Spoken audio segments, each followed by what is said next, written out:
Alléluia. Voilà, reprenons la lecture. Allons-y. Lequel existant en forme de Dieu n'a point regardé comme une proie. Il n'a pas regardé comme une proie, donc comme un trophée. Comme un trophée à arracher. Comme une proie à arracher. De rester l'égal de Dieu. Dans son confort divin. Il aurait pu rester là-bas, il croise les bras, il regarde les hommes sur la terre souffrir. Vous souffrez en bas, lui il est en haut. Vous vous tuez en bas, lui il est en haut. Il attend seulement le jour du jugement et en tant que juste juge, il va juger. Mais il n'a pas regardé tout ça. Il n'a pas regardé comme un trop grand privilège de rester l'égal de Dieu et de régner juste en tant que Dieu et de demeurer dans son confort divin. Mais continue maintenant. Mais s'est dépouillé lui-même. Mais il s'est dépouillé lui-même. C'est pas quelqu'un qui l'a dépouillé. C'est pas quelqu'un qui lui a enlevé ce privilège. En prenant une forme de serviteur. Il s'est dépouillé, il a pris maintenant une forme de serviteur. Il dit, il s'est dépouillé, il a pris une forme de serviteur. Allons-y. En devenant semblable aux hommes. En devenant l'égal des hommes. Parce que, bien aimé dans le Seigneur, pour celui qui ne sait pas, un homme est un serviteur. Oui, l'homme est un serviteur.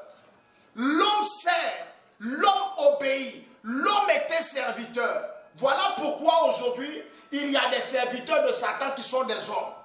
Soit tu sers Dieu, soit tu sers Satan. On ne peut pas être au milieu. L'homme est un serviteur. C'est pourquoi Jésus a dit, venez à moi, vous qui êtes chargés et fatigués, et je vous donnerai du repos. Il dit, venez. Il dit quoi? Il nous a déchargés. Mais il dit quoi? Venez et prenez mon joug. Car mon joug est léger et doux. Ça veut dire qu'on dépose un autre, mais on prend aussi un autre. L'homme demeure serviteur, frère. Dis-moi amen. Oui. On est chargé. Satan nous a surchargés. On souffre. Jésus dit, venez à moi. Il nous décharge. Il dit, prenez sur moi mon joug. Ah bon? Donc on a laissé joug pour venir prendre joug. Mais la différence, c'est que son joug est léger et il est doux. C'est ça qui est bon. Mais l'homme demeure porteur de joug. Donc serviteur. Celui qui porte un joug, il sert. Quand on prend des bœufs, on met un joug sur leur cou, c'est pour servir. Quand on enlève le joug, c'est qu'ils ne vont pas servir. Mais quand on met le joug, c'est qu'il faut pour servir. L'homme demeure serviteur. Voilà pourquoi la Bible dit, il s'est dépouillé lui-même, prenant une forme de serviteur, devenant semblable à l'homme. Il s'est dépouillé lui-même. C'est pourquoi il a dit, ma vie, on ne me l'a pas pris, je l'ai donnée. Ah oui, on ne lui a pas pris sa vie. Il a donné pour toi, il a donné pour moi. Est-ce que quelqu'un peut me dire amen bien? Alléluia. Allons-y, continuons. Et ayant paru comme un simple homme. Et il a paru, donc il est arrivé comme un simple homme. Pourquoi? Parce qu'il est né d'une femme. Il n'est pas tombé du ciel de façon spectaculaire. Dieu aurait pu ouvrir le ciel et on voit un bébé qui descend. On voit un bébé qui descend. Sans maman. Et puis il grandit seul.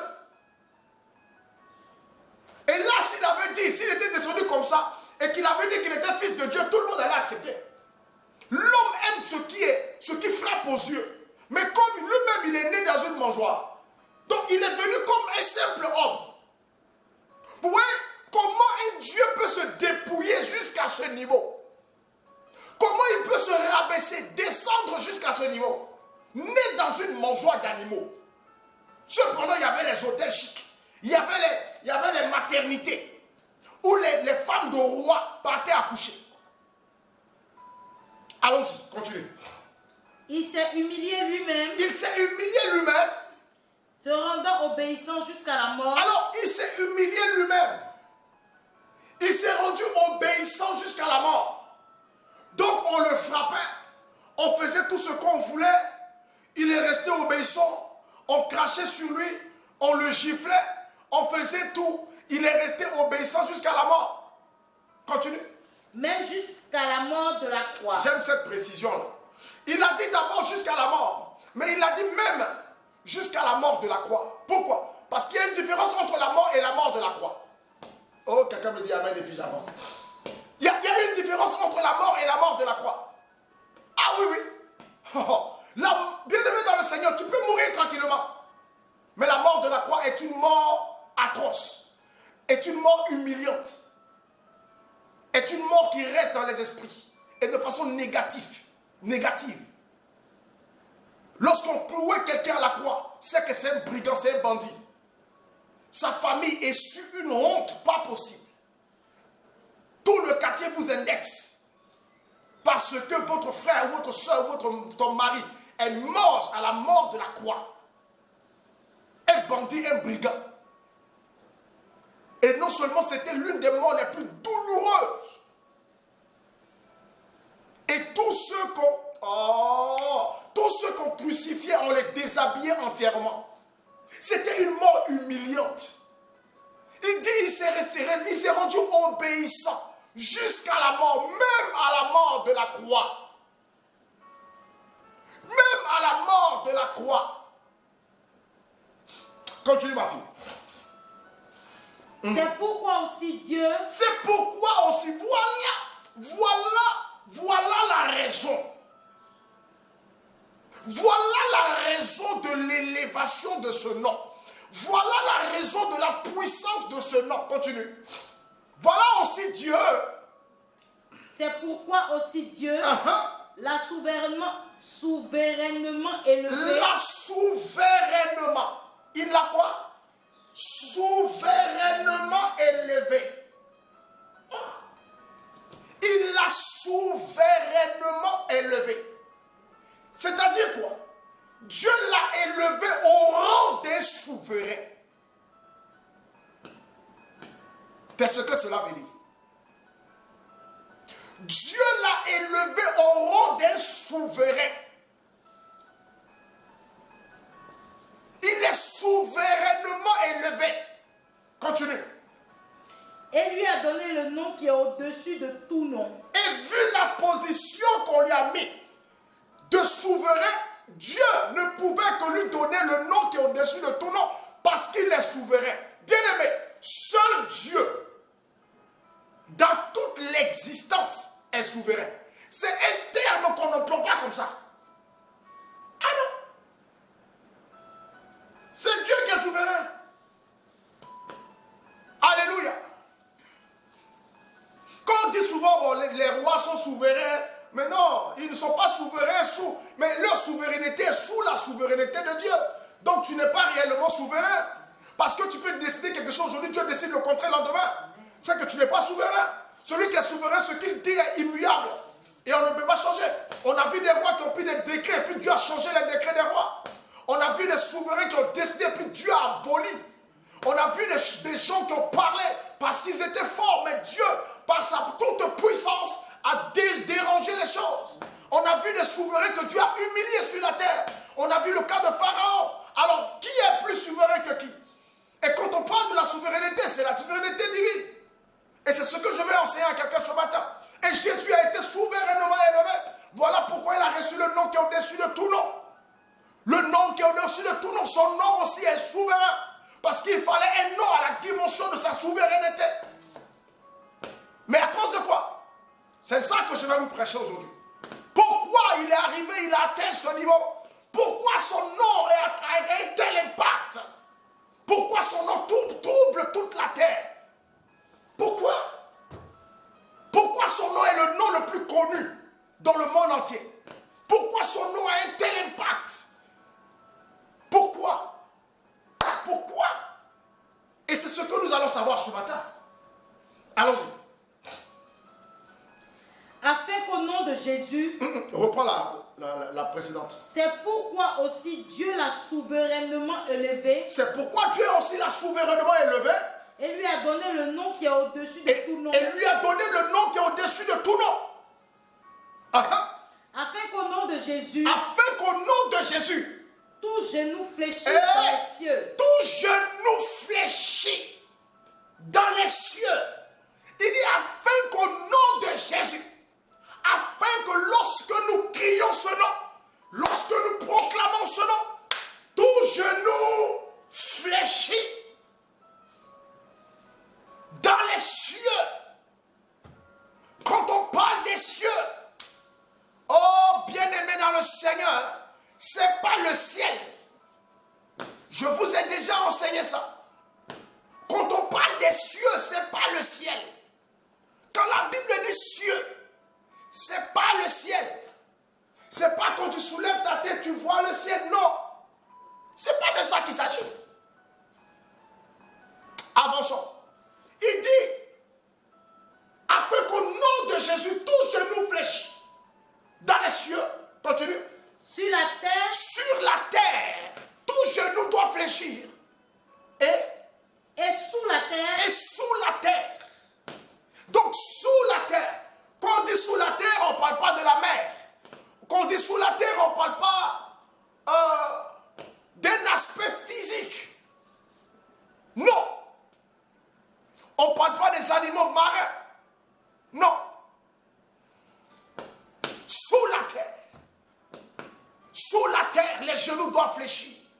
Sur la terre des hommes, les genoux doivent fléchir. Je vais rentrer tout à l'heure dans les révélations. Continue. Et que toute langue confesse. Et que toute langue confesse. Que Jésus-Christ est Seigneur. Que Jésus-Christ est Seigneur. À la gloire de Dieu le Père. À la gloire de Dieu le Père. Bien-aimés dans le Seigneur, frères et sœurs, que Dieu vous bénisse en ce matin. Je voudrais dire à une personne que Jésus a payé le prix du nom qu'il a porté. Ou du nom qu'il porte.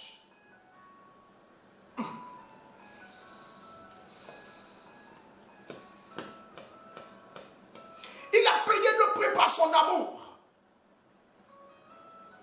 Il a payé le prix par l'amour qu'il a manifesté pour toi et pour moi. Voyez-vous, Dieu a placé son amour en l'homme.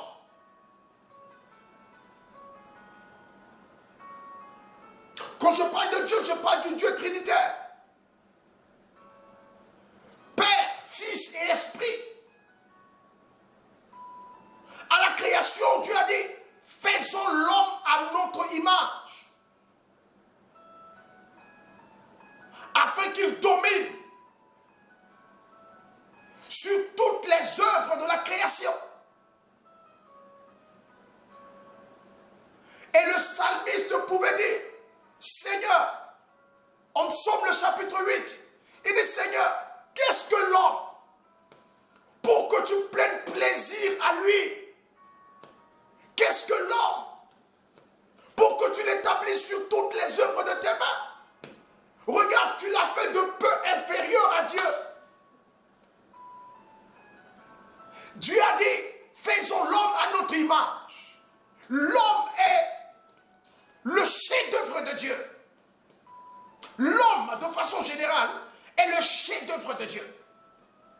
Waouh!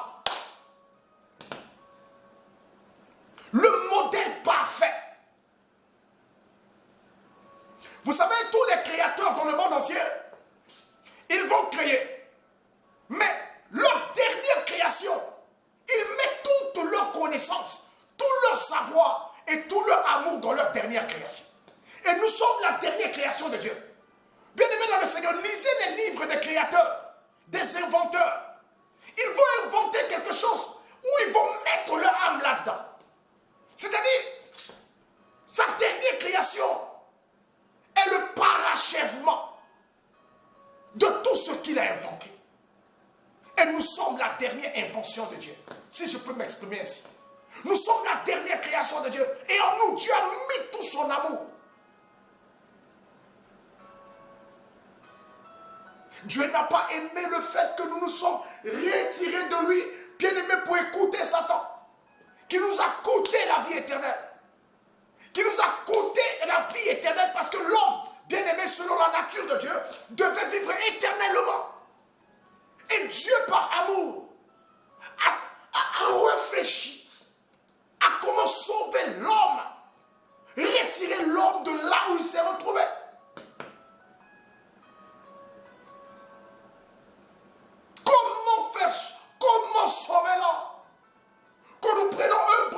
chapitre 10. Oh, c'est un texte merveilleux. Oh, j'aime les messages christiques. J'aime presser sur Jésus. Alors, la Bible dit,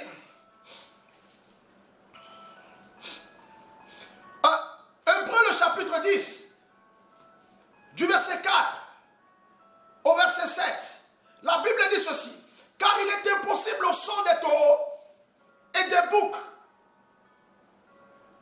d'ôter le péché, les péchés. C'est pourquoi Christ, entrant dans le monde, écoutez, Christ entrant dans le monde, donc lorsqu'il a accepté de se dépouiller de sa divinité, lorsqu'il a accepté de tout abandonner, laisser son confort dans le ciel, par amour pour toi et par amour pour moi. Je veux ce matin te dire une chose. Est-ce que tu sais combien Jésus t'aime? Aïe, aïe, aïe, aïe. Est-ce que tu peux avoir idée de l'amour que Dieu a pour toi? Je parle de toi, chrétien. Je parle de toi qui as accepté le Seigneur. Je parle de toi qui est dans le plan du salut de Dieu.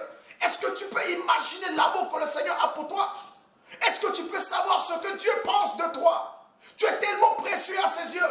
La Bible dit en Jean le chapitre 3, le verset 16, Dieu a tant aimé le monde. En réalité, ce n'est pas le monde. Dieu a tant aimé les hommes. C'est ce qui devait être dit. Dieu a tant aimé les hommes qu'il a donné son Fils unique, afin que quiconque croit en lui ne périsse point. Dieu t'aime tellement qu'il ne veut pas que tu périsses. Mais quel est le moyen par lequel tu ne peux pas périr? Il faut que tu puisses emprunter le chemin du salut. Le chemin du salut, c'est qui? Jean le chapitre 14, le verset 6. La Bible dit, Jésus dit, je suis le chemin, je suis la vérité et je suis la vie. Dieu ne veut pas que tu périsses. Périr, c'est mourir. Il dit, c'est la vie. Il est le chemin de la vérité qui mène à la vie. Je suis le chemin, la vérité et la vie. Le chemin de la vérité qui mène à la vie. La vie de Dieu. La vie de Dieu que l'homme a perdue dans le jardin d'Éden. Parce que dans le jardin d'Éden, il y avait l'arbre de la connaissance du bien et du mal. Mais il y avait aussi l'arbre de la vie. Cet arbre-là, au lieu qu'ils mangent le fruit, ils sont allés manger le fruit du péché, de la désobéissance. Ce qui a conduit l'homme à la mort. Mais l'arbre de la vie était là, la vie éternelle. Et cet arbre-là, c'est le Christ. Cet arbre, c'est le Christ. Bien-aimé dans le Seigneur, Dieu nous a tellement aimés. Dieu t'a tellement aimé qu'il a positionné son plan de salut. Il t'a mis dans son plan de salut. Pourquoi il t'a mis dans son plan de salut? Parce qu'il t'aime. Si aujourd'hui tu es chrétien et que tu aimes Dieu, que tu aimes écouter la parole de Dieu, c'est que tu es dans le plan de salut de Dieu. La Bible dit, nul ne peut dire Jésus est Seigneur si le Saint-Esprit n'est pas en lui. On ne peut que dire Jésus est Seigneur à la gloire du Père si le Saint-Esprit s'exprime en nous. Est-ce que je parle à quelqu'un ce matin? Si je te parle, dis papa, tu me parles. Alléluia, alléluia, alléluia. Alors Jésus, par amour, va accepter de descendre pour donner sa vie, pour nous sauver, afin de devenir pour nous le chemin de la vérité qui mène à la vie. Quand nous prenons Jean le chapitre 1, le verset 1, la Bible nous dit, au commencement était la parole. La parole était avec Dieu et la parole était Dieu. Tout ce qui a été fait par elle.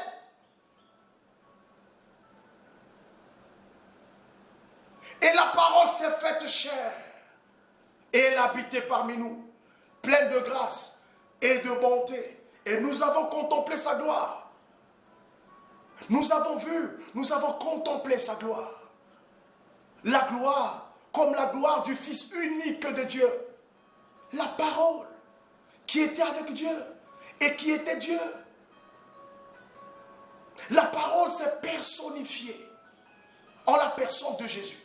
Voilà pourquoi Hébreux le chapitre 10, du verset 4 au verset 7 nous dit, car il est impossible que le sang des taureaux et des boucs ôte les péchés. C'est pourquoi Christ entrant dans le monde. Donc, la parole personnifiée. Christ, ça veut dire le Messie. Le Messie veut dire c'est le sauveur. Celui qui vient pour sauver son peuple.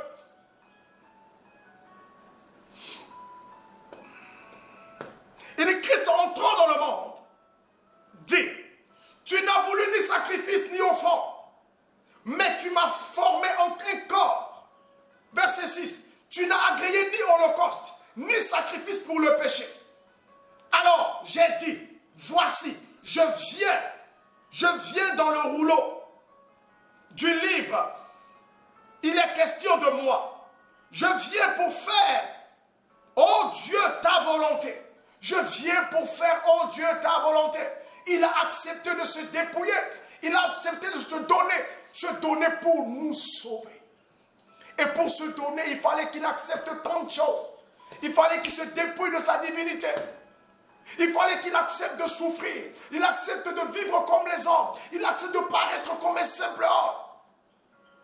Il s'est dépouillé. Il s'est totalement dépouillé. Il s'est dépouillé.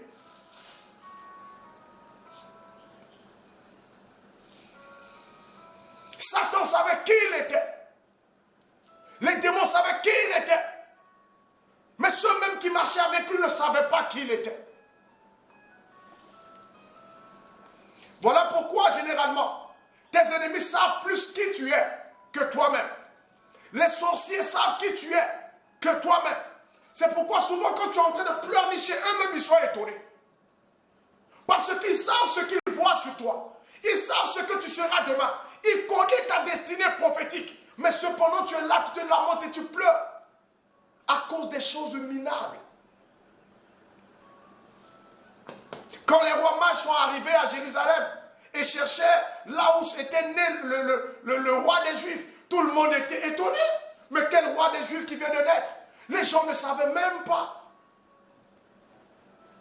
Les gens ne savaient pas que le roi venait de naître.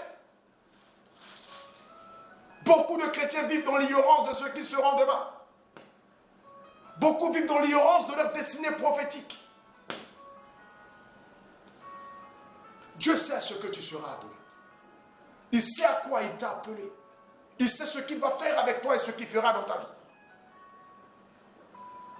Alléluia, alléluia, alléluia. Alors Christ a payé le prix. Christ a accepté de souffrir. Bien-aimé, il s'est diminué, il s'est rabaissé. Et la Bible dit, il s'est tellement rabaissé jusqu'à mourir sur la croix. Il a été maltraité. Ma fille, prends-moi Ésaïe le chapitre 53. Ésaïe le chapitre 53. Christ a vraiment souffert. Et il a accepté de souffrir pas pour lui. Quand tu souffres pour toi-même, pour ta réussite, c'est une bonne chose. Et tu te bats pour une bonne cause. Bien aimé, il est plus facile de souffrir pour soi que de souffrir pour quelqu'un. Quelqu'un est d'accord avec moi? Il est plus facile de souffrir pour soi. Parce que tu te dis que tu te bats, c'est pour la vie de tes enfants. Tu te bats pour toi. Demain, tu seras dans la joie. Demain, tu seras dans le bonheur. Demain, tu vas jouir du bonheur. Et tes enfants jouiront du bonheur. Bien aimé dans le Seigneur. Mais souffrir pour quelqu'un qui est loin. Et qui ne te connaît pas. Et toi, tu souffres pour lui. Il faut avoir un grand amour. Il faut avoir un si grand amour. Il faut avoir un si grand amour. Voilà pourquoi Jésus a dit. Voilà pourquoi Jésus a dit. Le plus grand amour, c'est de donner sa vie pour ceux qu'on aime.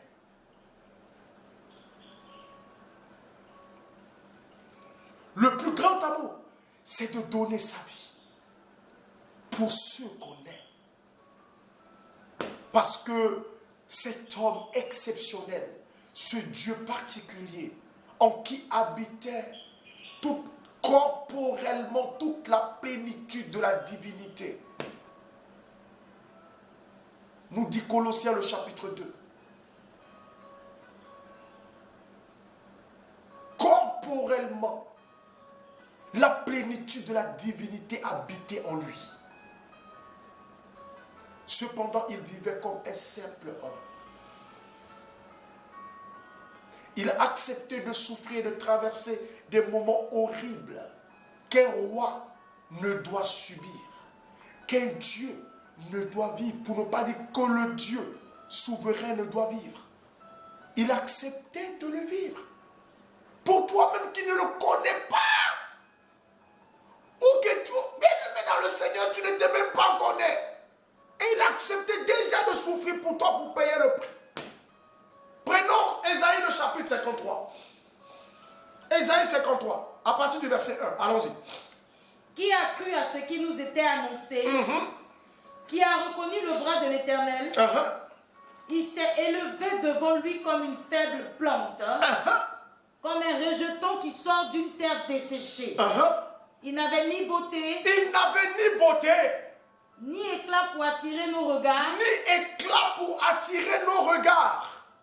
et son aspect n'avait rien pour nous plaire. La Bible nous parle de Jésus dans le creux de sa souffrance. Il n'avait rien pour attirer nos regards. Il a paru comme un simple homme. Et on le voyait maltraité, bafoué, jeté, brisé. Et on le regardait, on riait. Des gens qui riaient. Des gens qui lui disaient, mais tu as ressuscité les morts. Tu as guéri des aveugles. Tu as ouvert les yeux des aveugles. Tu as guéri des malades. Tu as fait marcher des boiteux. Mais sauve-toi. Sauve-toi. Les gens se moquaient de lui. Cependant, il était en train de payer le prix pour eux. Pour leur salut. Continue, ma fille. Méprisé et abandonné des hommes. Méprisé et abandonné des hommes. Méprisé. Il était méprisé. Les gens avaient honte de s'approcher de lui. Les gens avaient honte de montrer qu'ils le connaissaient.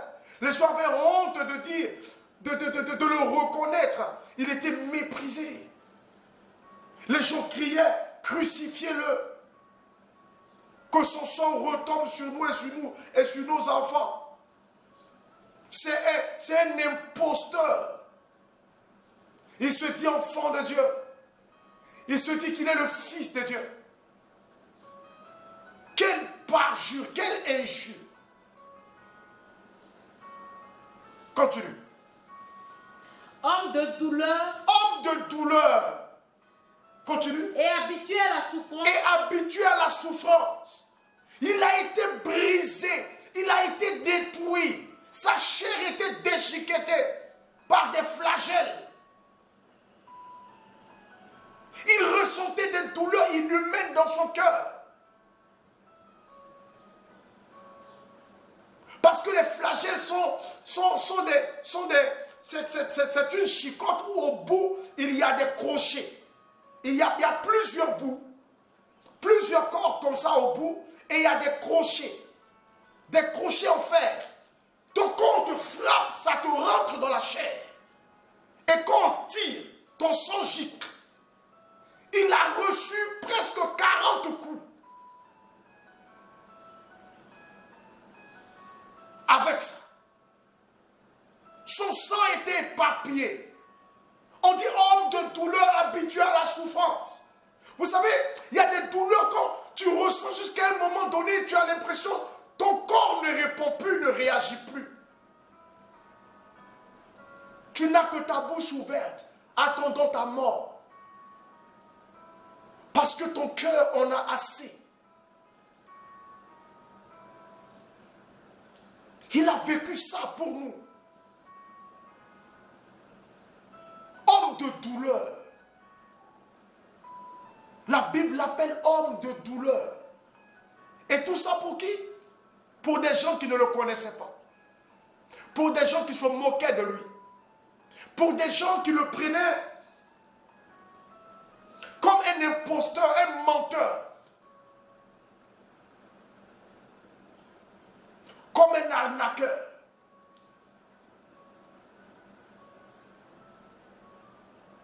Or, il faisait ça pour leur salut. Voilà pourquoi lorsque tu es en train de souffrir pour quelqu'un et que la personne ne reconnaît pas, ne t'arrête pas. Continue. Jésus n'a pas arrêté. Mais les hommes, quand nous sommes en train de souffrir pour quelqu'un, payer le prix pour une personne et que nous recevons un rejet ou du moins une parole blessante de la part de cette personne, c'est fini, on arrête. Ah bon? Je suis en train de souffrir pour toi et puis tu ne reconnais pas. C'est pas la peine. Jésus a continué. Il a continué à souffrir. Il a payé le prix. Il a accepté. Il était méprisé par ceux qu'il était en train de sauver.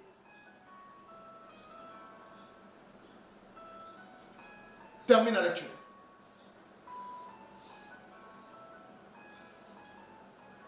Semblable à celui dont on détourne le visage, nous l'avons dédaigné. Nous l'avons dédaigné.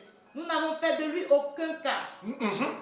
Cependant, écoutez cette partie-là. Cependant, ce sont nos souffrances qu'il a portées. Ce sont nos souffrances qu'il a portées. Ce qui nous revenait là, c'est ça qu'il a porté. C'est cette souffrance que nous devions avoir. C'est ça qu'il a porté. Continue. C'est de nos douleurs qu'il s'est chargé. C'est de nos douleurs qu'il s'est chargé. Alléluia. Oh Jésus. Prends pitié. Oh Jésus. Oh Jésus. Continue. Et nous l'avons considéré comme puni. Et nous l'avons considéré comme quelqu'un qui est puni. Quelqu'un qui est maudit. Quelqu'un qui a transgressé la loi et qui mérite cette peine. Qui est coupable de ce dont il est accusé. Or, c'était nos douleurs qui s'étaient chargées. C'est de nos souffrances qui s'est chargé. Il souffrait pour nous. Et nous le considérions comme quelqu'un de puni. Qui méritait ce qu'il vivait. Parce qu'il a fait ce qu'il faut. Il a fait. Il mérite. Il est coupable de cette punition. Il mérite cette punition. Allons-y. Frappé de Dieu et humilié. Continue. Mais il était blessé pour nos péchés. Il était blessé pour nos péchés. Brisé pour nos iniquités. Il était brisé pour nos iniquités. Le châtiment qui nous donne la paix. Le châtiment qui nous donne la paix. Est tombé sur lui. T'as dit le châtiment, la correction qui devait nous donner la paix parce que nous avons péché. Donc on devait nous châtier avant d'avoir la paix. Ça fait quoi? C'est tombé sur lui. Ce châtiment est tombé sur lui pour que nous ayons la paix. Voilà pourquoi la Bible l'appelle l'Emmanuel, le prince de paix. Le prince de paix. Parce que lui nous donne la paix. Voilà pourquoi Jésus a dit, je vous donne la paix. Je vous donne la paix. Et je ne vous donne pas comme le monde vous le donne. Je vous donne la paix.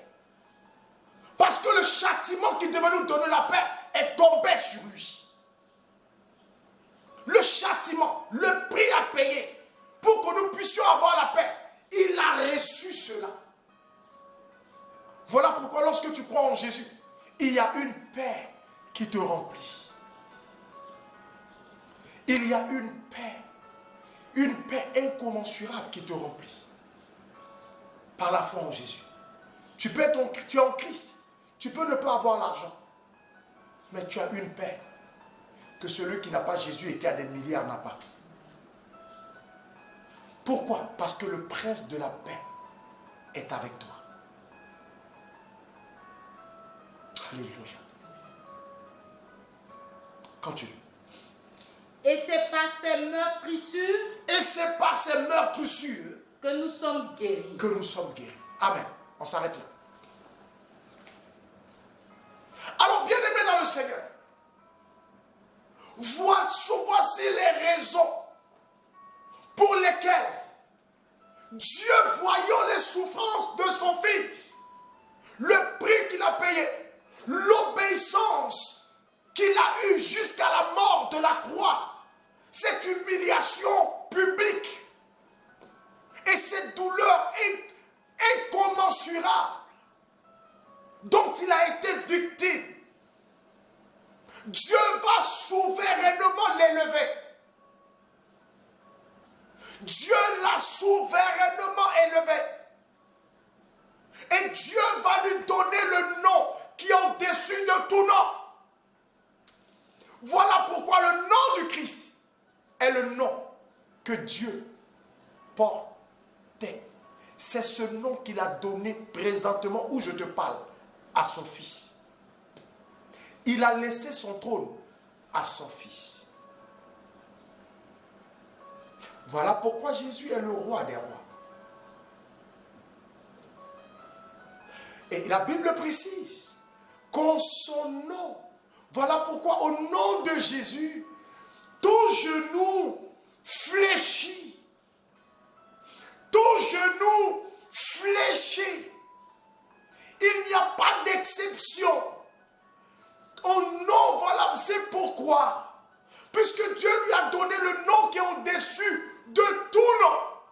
Le nom qu'il porte, il n'y a pas de nom qui égale ce nom. Le nom de quelqu'un en fonction de sa position. Ah oui. Quand Dieu t'élève, il élève ton nom. C'est pourquoi il y a des noms, quand tu emploies, ça t'ouvre des portes. Quand tu dis, je suis le frère de temps, on t'ouvre la porte.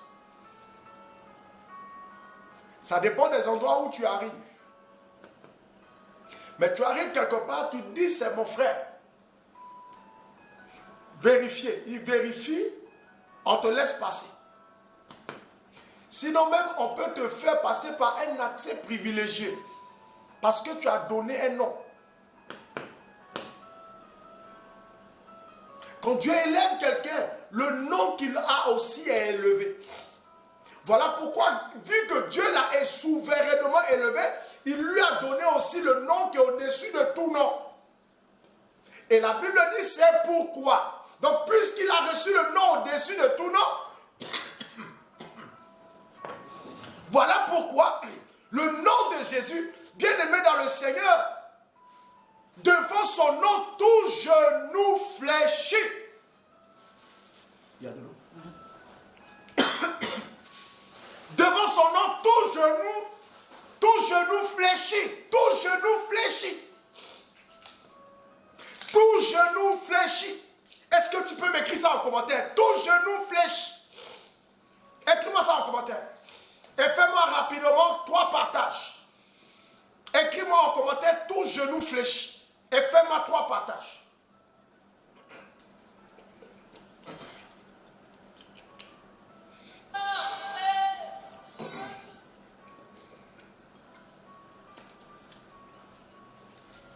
Fais-moi 3 partages. Dis en commentaire, tout genou fléchit. Et tu me fais 3 partages rapidement. Alléluia. Waouh, ce message est trop puissant. La puissance du nom de Jésus. Comment ça? Waouh, c'est très fort. C'est très fort, c'est très fort. C'est très fort. Que le feu du Saint-Esprit descende sur la connexion au nom de Jésus. Oh, si c'est fait, dis-moi c'est fait. Fais-moi 3 partages rapidement.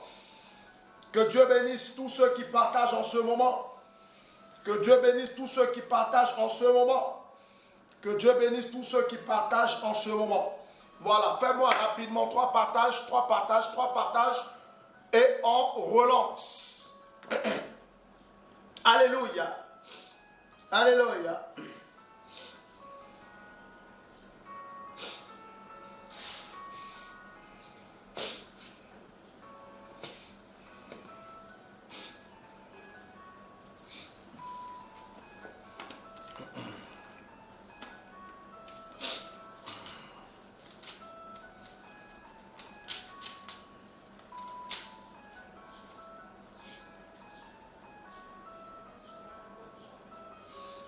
Cherche-moi Actes des Apôtres, chapitre 4, verset 12.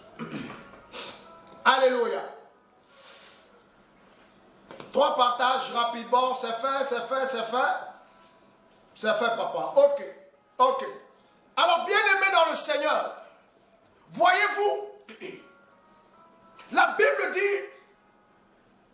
c'est pourquoi au nom de Jésus, tout genou fléchit dans le ciel, dans les cieux, sur la terre et sous la terre. Mais pourquoi dans les cieux? Comme je vous le disais, les cieux représentent, bien-aimés, les différents compartiments du monde spirituel. Parce qu'il y a trois ciels, donc spirituellement trois cieux, donc trois dimensions dans le monde spirituel. Voilà. Alléluia. Donc il y a le premier, il y a le deuxième et il y a le troisième. Le premier, c'est là où Dieu siège. Le deuxième et le troisième, c'est là où Satan, ces démons, règne. Et quand la Bible dit qu'au nom, et c'est pourquoi au nom de Jésus, tout genou fléchit dans les cieux, ça veut dire que dans le royaume de Dieu, quand ce nom est prononcé, tous les anges sont à genoux.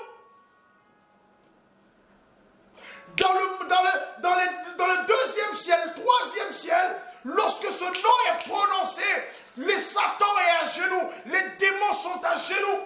Aucun démon ne peut résister au nom de Jésus. Ce nom est redoutable. Pourquoi? Parce que la Bible nous dit aux Colossiens, le chapitre 2, le verset 15, la Bible dit, il a dépouillé les dominations et les autorités, les a livrées publiquement en spectacle, en triomphant d'elles par la croix. Il l'a déjà dépouillé. Voilà pourquoi son nom les fait trembler. Voilà pourquoi son nom les fait fléchir. Voilà pourquoi son nom, bien-aimé dans le Seigneur, est redoutable dans le monde spirituel. Voilà pourquoi, frère, sœur, lorsque tu dors la nuit et que tu fais un rêve où quelqu'un est en train de t'étouffer, quelqu'un est en train de serrer ton cou, quelqu'un est en train de chercher à t'ôter la vie et que tu dis simplement dans ton cœur, Jésus, la chance te laisse. Ça t'est jamais arrivé? La chance te laisse. Mais la chance fuit. Mais pourquoi elle fuit? Pourquoi le démon fuit? Pourquoi l'esprit de mort qui veut t'étouffer, qui veut partir avec toi, qui veut mettre un terme à ta vie, te lâche lorsque tu dis simplement dans ton cœur, Jésus. Même si ta voix n'arrive pas à sortir, mais si tu l'as dit dans ton cœur, quelque chose se passe et le démon te laisse. Pourquoi?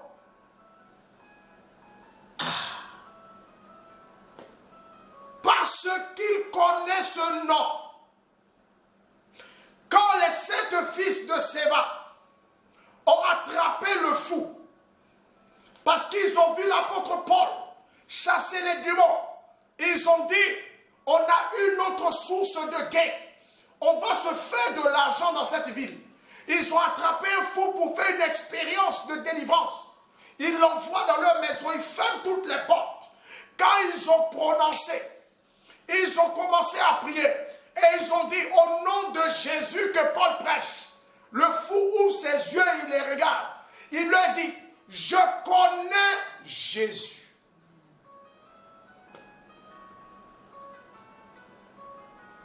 Il a dit, je connais Jésus. Le fou connaît Jésus. Les démons qui possédaient le fou connaissaient Jésus. Il dit, nous connaissons Jésus. Ce n'est pas le Jésus de ton quartier. Il y a des gens à qui on a donné le nom de Jésus. Ce n'est pas de ceux-là que le fou la connaisse. Le fou la connaît le véritable Jésus. Le fou a dit, je connais Jésus. Quand Jésus était devant le fou de Gadara, la Bible dit ce fou qui était possédé d'une légion de démons, on l'attachait avec des chaînes, mais il les rompait facilement. Il dormait dans les cimetières. La Bible dit quand il a vu Jésus, il a couru, il s'est mis à genoux à ses pieds. Pourquoi? Parce que la Bible déclare, dans le texte que nous avons lu, Philippiens le chapitre 2, la Bible dit En son nom, tout genou fléchit et toute langue confesse qu'il est Seigneur à la gloire du Père. Ils ont fléchi genoux.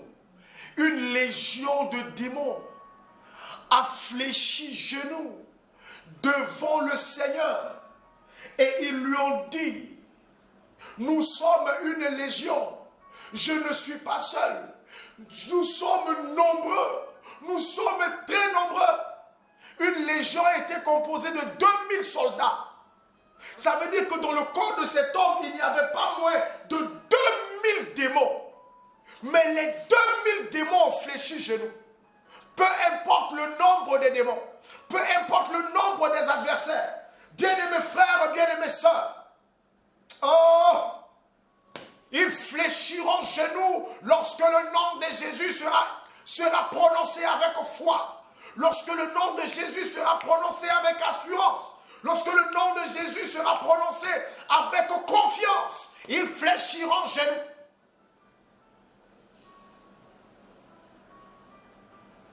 Regarde avec quelle foi et avec quelle confiance, lorsqu'on essaie de t'étouffer la nuit et tu sens la mort venir, et tu dis Jésus dans ton cœur. Regarde avec quelle foi tu le dis. Tu le dis comme une arme que tu prononces pour te libérer. Tu le dis avec confiance tout en sachant que ce nom va t'aider. Tu le dis parce que tu sais qu'en ce moment précis, c'est la seule chose qui te reste. Bien-aimé, si tu prononces le nom de Jésus avec cette même confiance, il aura de l'impact. Mais si tu le prononces juste pour t'amuser, sans confiance, sans assurance, c'est pourquoi tu ne verras rien s'accomplir. Tu ne verras rien se produire parce que tu ne l'as pas dit avec assurance. Ça dépend aussi dans la bouche de qui c'est sorti. Quelqu'un me comprend? Oh, la connexion nous fait du feu ce matin. Alléluia, alléluia. Alors vous comprenez pourquoi le fou de Gadara t'a fléchi genou.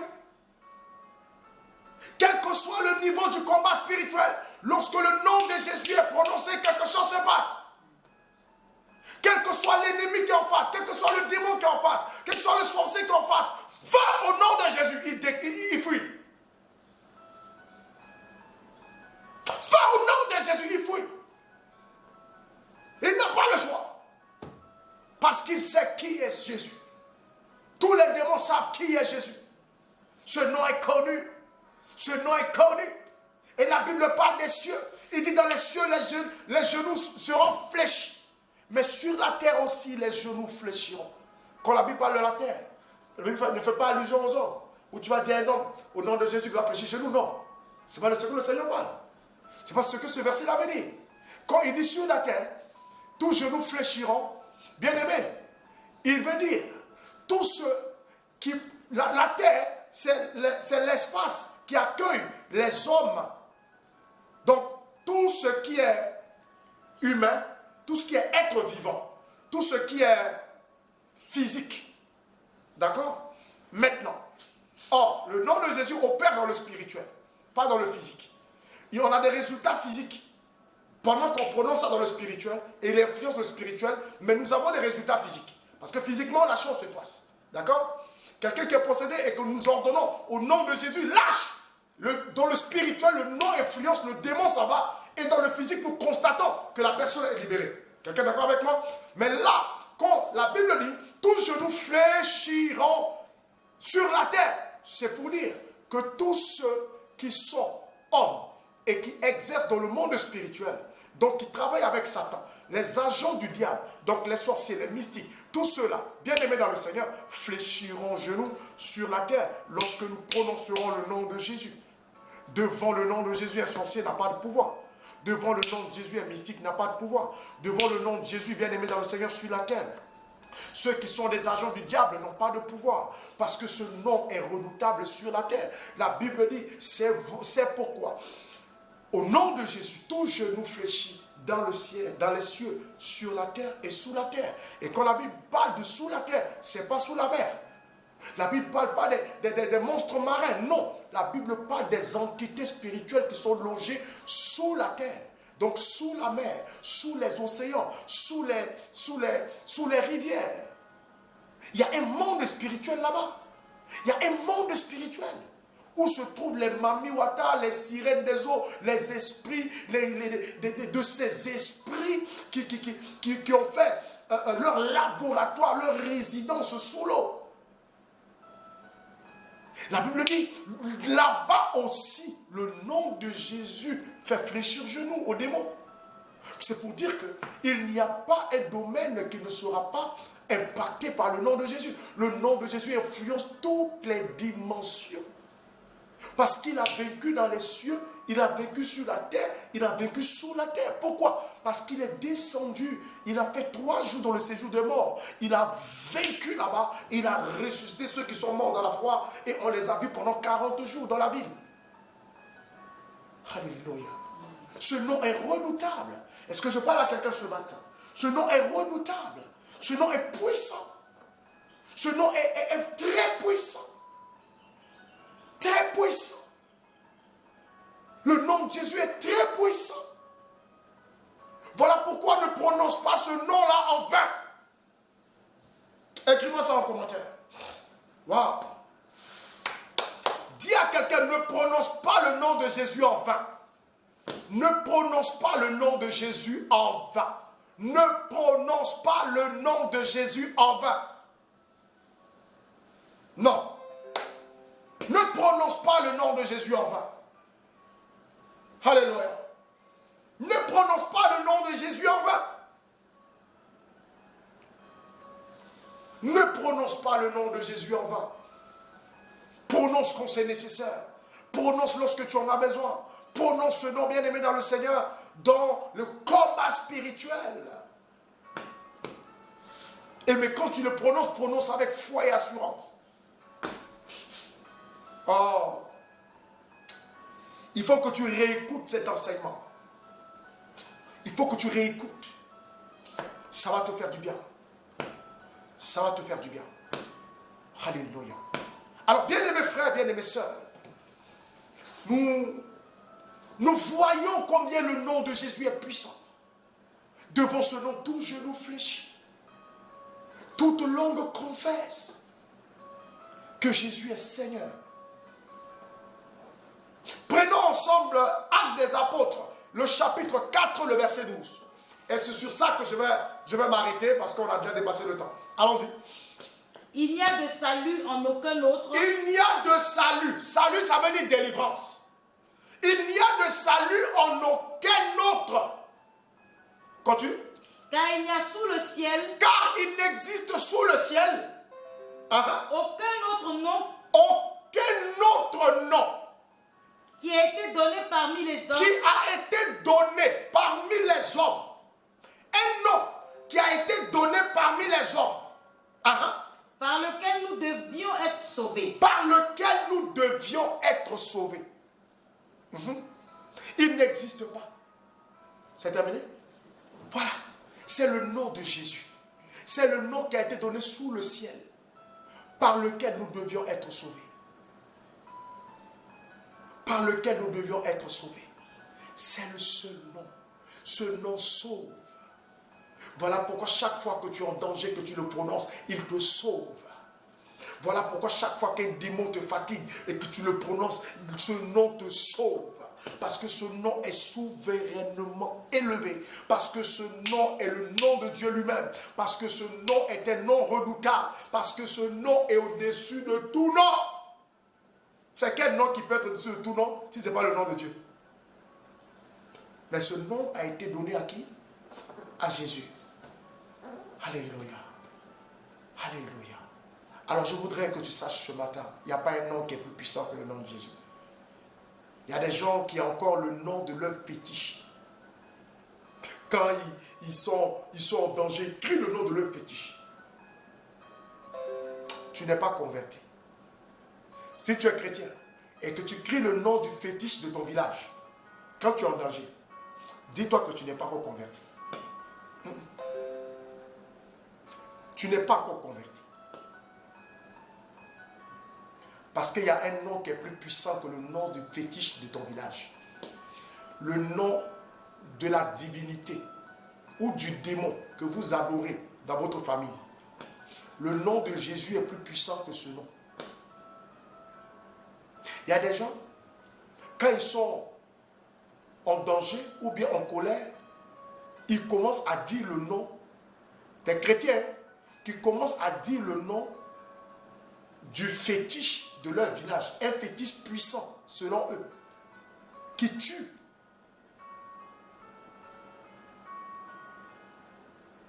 Je vous raconte une anecdote. Il y a un monsieur qui est parti à l'église.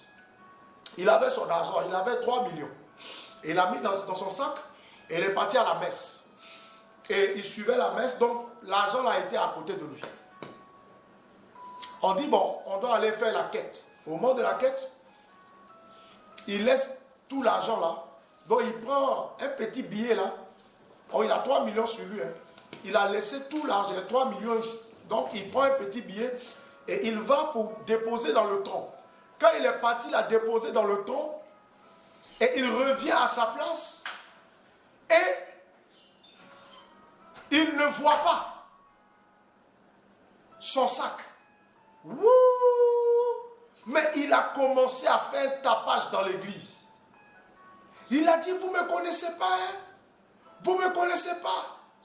Je suis le fils de Tokpe. Tokpe, là, c'est le nom du fétiche de son village. Je suis le digne fils de Tokpe. Tokpe va vous tuer, tuer la personne qui a pris mon argent, mes 3 millions dans mon sac. Tokpe va vous tuer. Il a commencé à crier le nom du fétiche de son village. Il a parlé, et il y a quelqu'un qui l'a touché. Monsieur, ce n'est pas votre place. Ça là, votre place est derrière. Il regarde derrière là-bas, il voit c'est réellement sa place qui est là-bas. Et avec son sac qui l'attend. Donc il retourne, il vient, il dit, hey. Parce que souvent quand tu vas à la messe et que tu vas soit prendre la communion, souvent tu peux te tromper de rangée, de banc.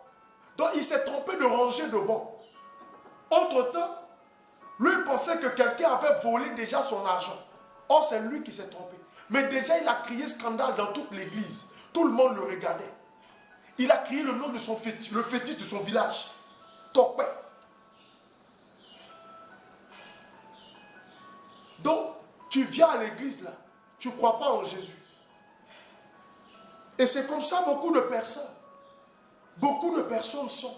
Dans leur esprit, il y a encore un autre nom qui influence leur vie. Il y a encore un autre nom qui est plus puissant que le nom de Jésus. Mais bien aimé, comment le nom de Jésus peut être puissant dans ta vie? C'est pas possible. On lui dit, monsieur, vous vous êtes trompé de place. Voilà votre place derrière. Il avait honte. Il est parti s'asseoir. Il a honte jusqu'à la fin de l'église. À la fin de la messe. Il avait honte. La honte du siècle. Alléluia. Il ne faut pas qu'un autre nom soit plus fort dans ta vie, dans ta tête, dans ton esprit que le nom de Jésus. Que ce nom soit dans tes lèvres chaque fois que tu as besoin de l'intervention de Dieu. Parce que quand tu cries Jésus, tu appelles Dieu au secours. Ne prononce pas ce nom-là en vain. Ne prononce pas ce nom en vain. Ne prononce pas ce nom en vain. Alléluia. Alléluia, alléluia, alléluia. Alors, bien-aimés dans le Seigneur, que Dieu vous bénisse ce matin. Je vais m'arrêter là. Que la grâce et la faveur de Dieu demeurent dans vos vies. Alors, je vais prier pour vous et nous allons achever ce moment. Nous allons achever ce moment. Voilà, nous allons achever ce moment. Alors, mets ta main droite simplement sur ta tête et dis, Seigneur, remplis-moi de la puissance de ton nom. Remplis-moi de la puissance de ton nom. Seigneur, que ton nom soit présent dans mon esprit. Que ton nom, Seigneur, Dieu de gloire, Père, parle en moi. Que ton nom, Papa, impacte ma vie. Que ton nom, Seigneur, impacte mon monde. Seigneur, que l'influence de ton nom, Papa, soit sur ma vie. Élève la voix et commence à prier le Seigneur ce matin. Élève la voix et commence à prier le Seigneur ce matin. Prie le Seigneur ce matin. Prie le Seigneur ce matin. Rosadala ya babaye ketele ye shara mamale. Rokatala ya baba yekete meshon tamama ya. Losa katala ya baba yede belon tamama yakate. Shola ya baba yekete meyon talara ba yekete. Shokata kalaka shara balon tamama shere. Rola ya shakatala ya shara mama lokatele ye bebe yo. Rosa dala ya mama rokantolodo mama yekete. Oh Seigneur, tu es puissant.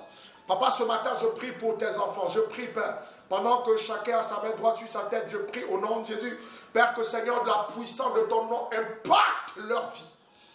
Que les démons qui fatiguaient leur vie, Seigneur, je prends autorité ce matin, qu'ils lâchent au nom de Jésus leur vie. Que tout contrôle démoniaque, satanique, contrôle de la malédiction sur leur vie, Seigneur, soit cassé au nom de Jésus. Soit brisé au nom de Jésus. Soit détruit au nom de Jésus. Soit anéanti au nom de Jésus. Que la puissance du nom de Jésus casse le règne du diable, le règne du péché, le règne de la pauvreté, le règne des difficultés, des souffrances imposées par le diable dans vos vies. Que la puissance du nom de Jésus casse toute prison spirituelle, casse tout règne démoniaque et satanique dans vos vies, dans le nom de Jésus. Merci Seigneur pour tout ce que tu fais. Libère la vie de tes enfants, bénis la vie de tes enfants, opère dans la vie de tes enfants, agis dans la vie de tes enfants, au nom puissant de Jésus-Christ de Nazareth. Merci pour tout ce que tu fais et que l'honneur et la gloire te soient rendus dans le nom puissant de Jésus-Christ que nous avons prié. Amen, amen, amen. Nous avons prié au nom du Père, du Fils et du Saint-Esprit. Amen.